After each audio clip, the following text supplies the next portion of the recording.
پسرم فؤاد 2 دقیقه دیگه غذا حاضره ها. نه دارم میرم بیمارستان. دکتر امرات باید یه 2 ساعتی جایی بره، واسه همین من باید برم. ولی از صبح همچین برنامه‌ای نداشتی. خب کار اورژانسیه دیگه، یه دفعه پیش میاد. خیلی خوب، حداقل چاییتو بخور. نه مامان، همین الانم دیرم شده، یه چیزی تو راه میخورم. باشه بابا، خداحافظ. خداحافظ. خالد تو چه قبول کنی چه نکنی، این پسر حتما خاطرخواه کسیه.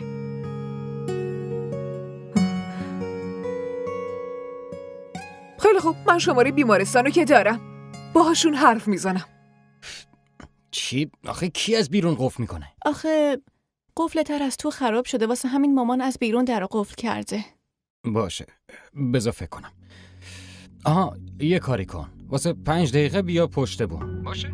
چی؟ پشت بوم؟ معلومه قفل در خونه تو خرابه، خونه من که نه. نه فؤاد، من نمیتونم از پله های شما بیام پایین. اگه کسی ببینه چی میشه؟ برای عشقمون از پله پایین نیایی، میخوای چی کار کنی پس؟ تو نمیتونی برای من همین یه کارو بکنی؟ ولی فؤاد ببین هیچی نمیشه، لطفاً بهم اعتماد کن. اگه تو امروز پایه من باشی، منم بعداً پایه‌تم. باشه؟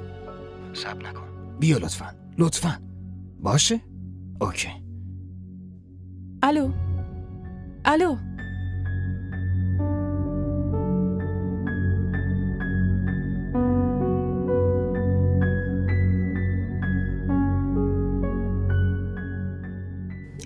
بخش جراحی بفرمایید. سلامت شد، من دکتر فؤادم. با کی صحبت میکنم؟ بله دکتر فؤاد.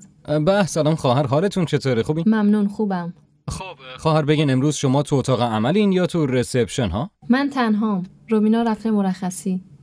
خب خیلی خوبه. یه خواهش کوچیک ازتون دارم، از خونه مادرم اگه زنگ زدم بهشون بگین که من بخش جراحیم. باشه لطفاً؟ باشه. ولی آقای دکتر ببینین وقتی اومدم دیدمتون همه چیو میگم که چرا باید این کارو انجام بدین، اما الان لطفاً این کار کوچیکو برام بکنین لطفاً. باشه آقا، شما نگران نباشین، همین کارو میکنم. خیلی ممنونم، خداحافظ.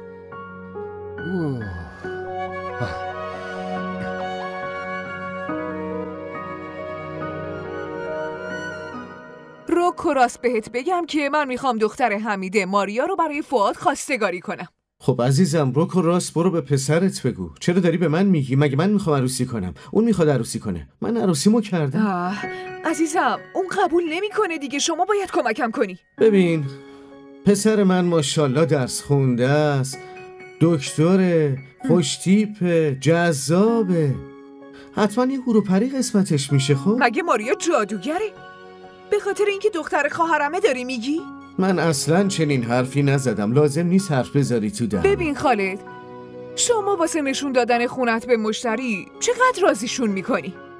نمیتونی پسرتون رو برای ازدواج متقاعد کنی؟ یعنی میگی به زور به پسرم بگم با یکی ازدواج بکنه؟ تو خودت فکر کن این کار درستیه؟ پسر تو هم هست دیگه، خب خودت متقاعدش کن. چطوره؟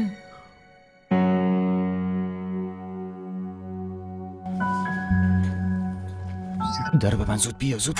خوبه. خب ببین من آروم جلو میرم، تو پشت من بیا، کسی اومد بهت اشاره میکنم. فهمیدی چی شد؟ من خیلی میترسم. چیزی نیست، هیچی نیست، من هستم، نترس. باشه دارم میگم من واقعا میترسم. هیچی نمیشه. ببین اگه یه وقت مامانم از پنجره ببینه که کسی توی ماشین نیست، مشکلی نیست، همه چی خوبه. خب هیچی نمیشه. ما را در شبکه‌های اجتماعی دنبال کنید. رشید خوب گوش کن ببین چی میگم. نه من به پسرم زور میگم، نه به کسی اجازه میدم بهش زور بگه. اون با کسی ازدواج میکنه که خودش دلش بخواد. همین.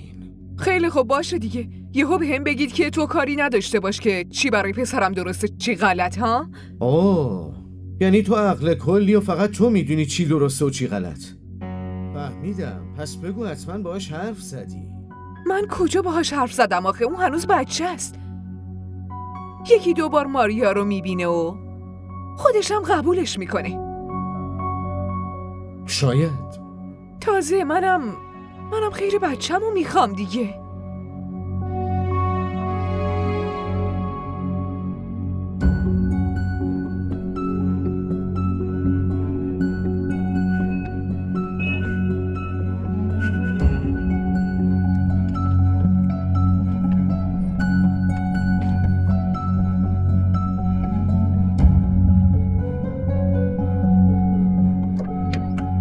تو نگفتم سرتو بالا نیاری یا؟